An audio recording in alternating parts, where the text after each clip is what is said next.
Peace, family. How many mass shootings have there been in this country in the last 10 years? Whatever number come up in your mind, why is it taking to 2024 for this to happen? Watch this. Jennifer didn't separate her son from the gun enough to save those lives that day. That is the forewoman of the jury that found Jennifer Crumbley guilty of involuntary manslaughter yesterday. The historic conviction marks the first time a parent has been held criminally responsible for their child's mass shooting. Now, Crumbley sat with her eyes shut as she heard the verdict. She now faces up to 15 years behind bars, and her case raises more questions about whether juries will convict more parents for their children's crimes, including Crumbley's husband, who stands trial on the same charges next month. NBC.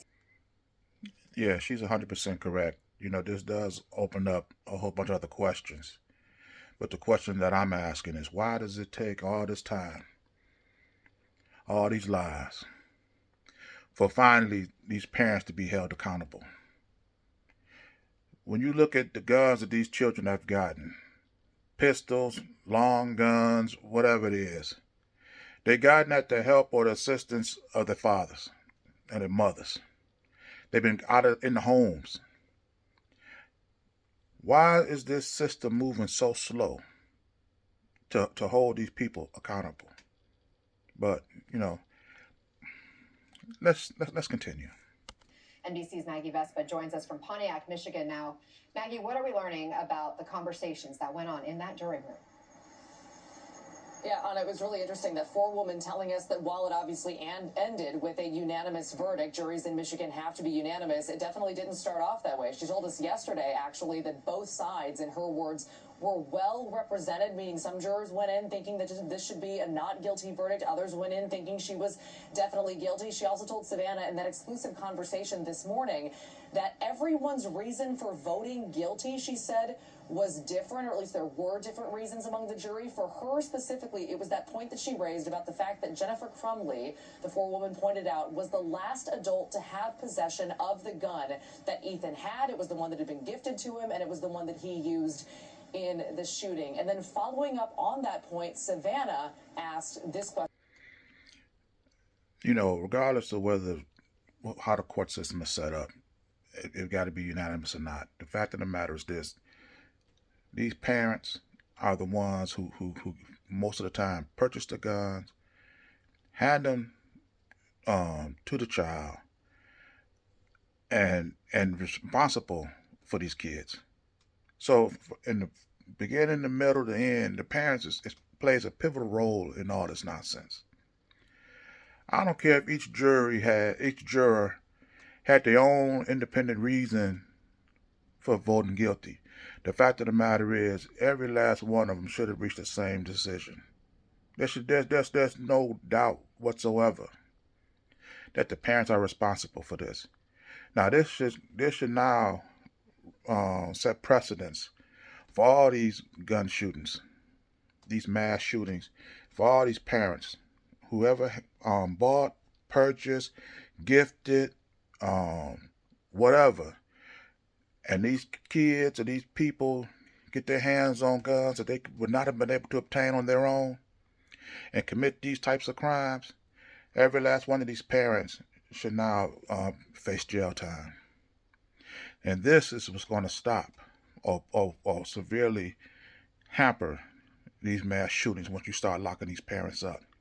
But just look at the callousness of this mother, which sealed her fate. Watch this. Savannah asked this question this morning. Take a listen. There was a point where she was asked, would you have done anything differently? And she said she wouldn't have. How did that strike you and the other jurors? It was repeated a lot in the deliberation room. I think that it was very upsetting to hear. I think that there are many small things that could have been done to prevent this.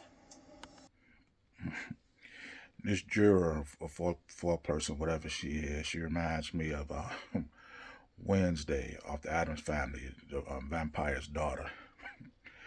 I would recommend you getting some sun, sweetheart, but under the circumstances, I don't. But that being said, let me be serious. When they asked this mother, would you do anything different? Behind the fact that these children, that innocent children, was killed at the hands of her own son, would you do anything different to prevent this tragedy? And she said no. She said no. Had I heard this, if I was in charge of this court, I'd have threw the jury's decision I'd have threw it out. I would have locked this woman up based on your answer alone. That's going to be the reason why you spend the next 15 to 30 years in prison. I don't want you sitting in jail thinking that these people convicted you unfairly. I want you to know that I threw the jury's verdict out. Whether they said you was going to be free or whatever, I threw it out for your insensitivity, your lack of compassion.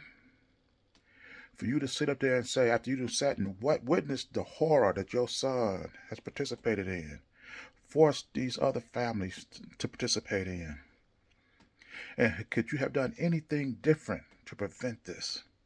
Would you? If you can go back from this point back and prevent this tragedy from happening just by changing your actions, and you sit up there and say no, you would have did the same thing? Yeah, you're going to spend the next 50 to 30 years in prison. Not because some juror found you guilty. It's because your lack of sensitivity, your lack of compassion. You ain't going to have to blame them for your time in prison. You have to blame yourself.